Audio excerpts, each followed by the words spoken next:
What's going on, guys? Welcome back to the channel. This video is going to be a little bit different. I'm going to be doing basically a pack dump. I'm going to be showing you guys what I have and what I use for whitetail hunting and what I believe is about the best setup. Well, it's the best setup I've ever used. I love everything about it, and I'm going to tell you guys a little bit about what I got. I'm going to start with optics. Two things I have here.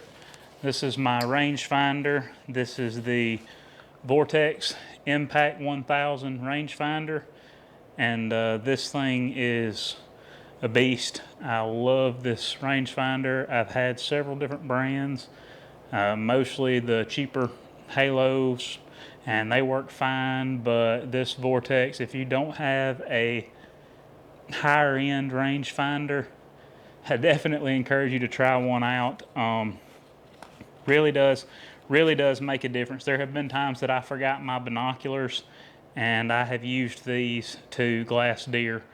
You can control the focus on these, and they're just a invaluable tool when it comes to bow hunting. Next thing you're gonna have, these are the Vortex Diamondback. These are 10 by 28, and in my opinion, this is the perfect size binocular. They're very small, compact. They fit in this case, which I'll tell you about in just a minute. And really love these binos. I don't hardly go to the woods without them anymore. For a long time, I had the 10 by 50s, and they were just a little bulky and heavy. And I switched to these 10 by 28s. I still have my 10 by 50s, and I love them. They're great. They're great binos, but these are like essentially the perfect size binocular for bow hunting, and I really love these. So the next thing we'll talk about is my packs. This is my Badlands Bino harness, and I know it's kind of odd that I'm wearing this inside, but honestly, it just gives me a good place to put the lapel mic, and I was going to talk about it in the video anyway, so I just threw it on. Plus, it's so comfortable that you really don't even realize you're wearing it. So I have my binos in here. This is the new mud color from Badlands, and I love this color. It looks fantastic. I like it so much that I actually bought my pack in the same color. So this is a really great bino harness. It's got a magnetic latch. It's super quiet, opens, folds out forwards, and you can very quietly close this back up with no noise. And I mean, you can tell the microphone is literally on the harness, and they don't make any noise. So these are the Bino C's, which is the compact version. Badlands has several different bino harnesses, and I'm pretty sure they're all as equally nice and well constructed as these are. Which will bring me to my next thing, which is my pack, and I'm gonna have to grab it. This is the Badlands Super Day pack in the new mud color, and I love this pack. I can't say enough good things about this thing. This pack is a workhorse.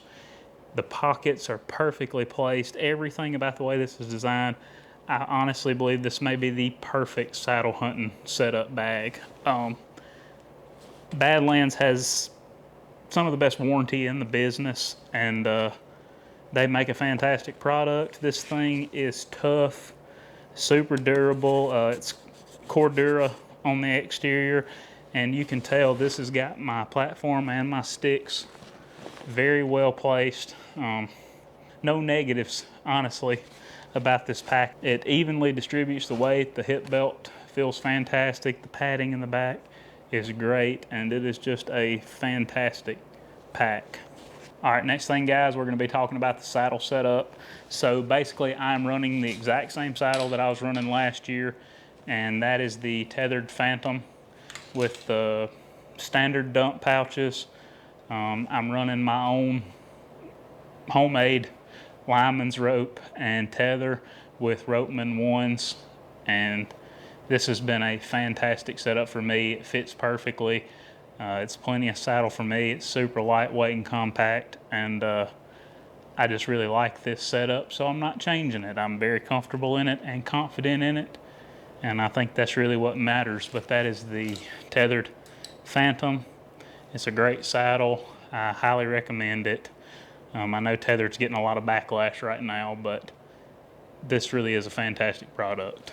Continuing with my saddle setup, the next thing is my platform, and again, just like last year, I will be running the standard Predator platform.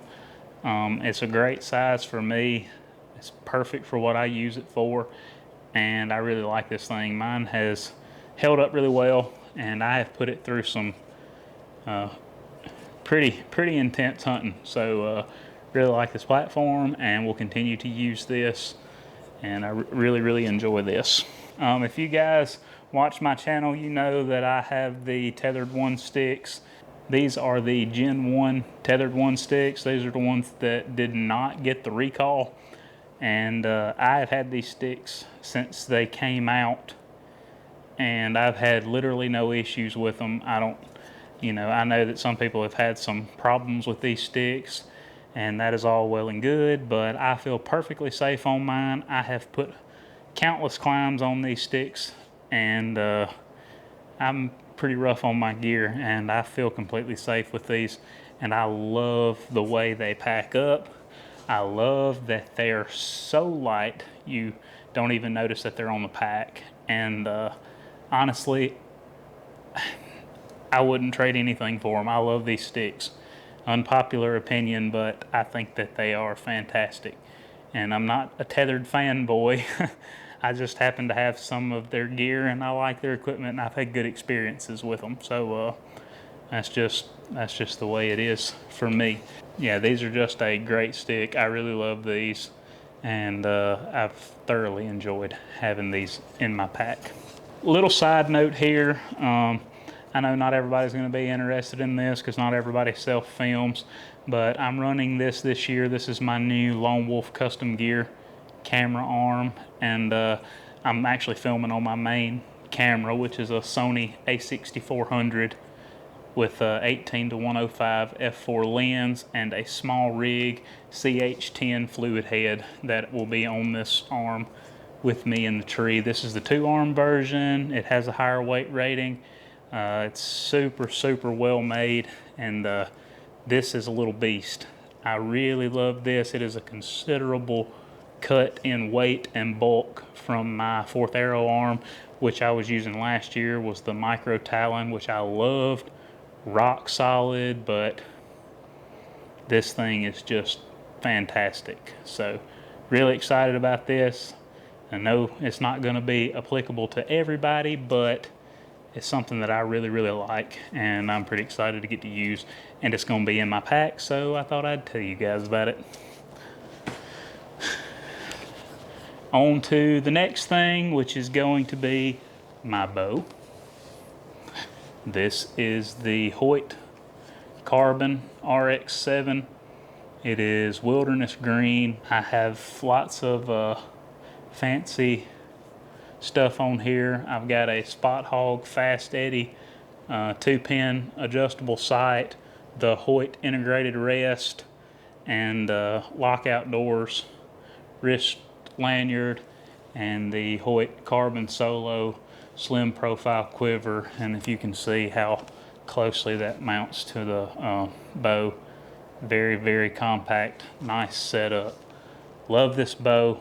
I've been shooting it for several months now, and getting great groups with this thing. I have actually shot this bow out to 100 yards and had some pretty good success with it. A really impressive bow. I love this bow, and really excited to get to kill a deer with it this year. I think it's going to be a good season. So with my Hoyt bow, something that's new to me this year is I switched to a thumb style release. This is the new Stan Onyx. This is a resistance release.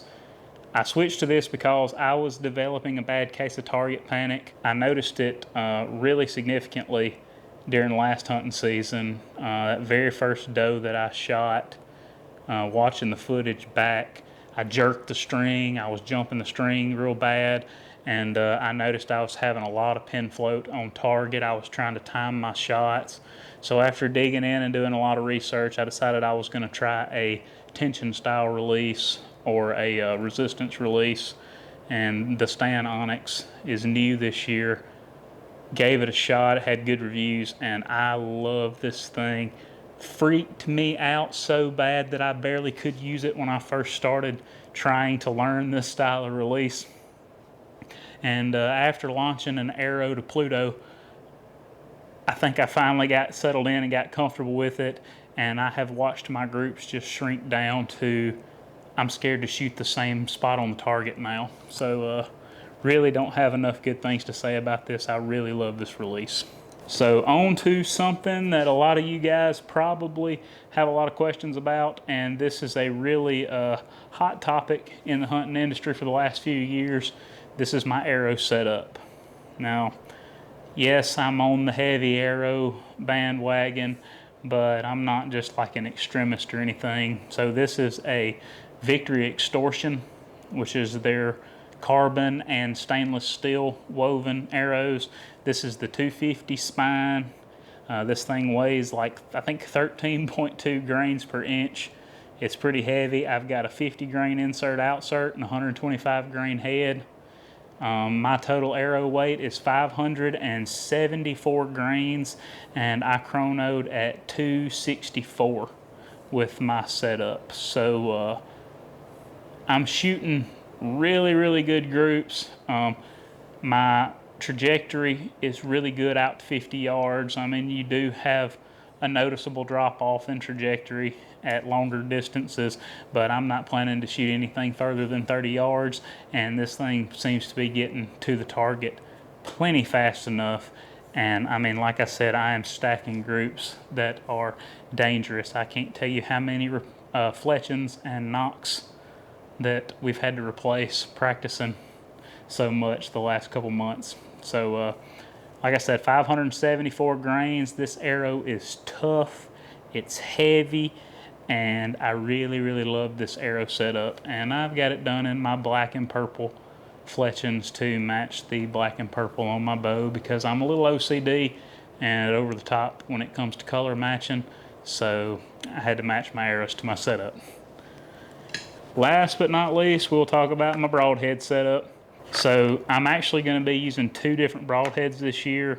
I'm going to be using a fixed blade like last year. I used the old NAP Thunderheads. This year I'm going to be using the Magnet Black Hornets, the serrazers is what they call them. They have the little serrations on the blade, and they are just a nasty looking broadhead. I had a good buddy that hunted with them last year, and he had really good success. I'm also going to have a couple of the G5 dead meats in my quiver this year, and I've heard really good things about them. I've heard that they're really tough, they work well. I'm going to give them a shot. I may try to shoot a doe or two around here, but primarily I'm going to be using those Magnus Black Hornet serrazers. So I'll show you those up close here on the camera.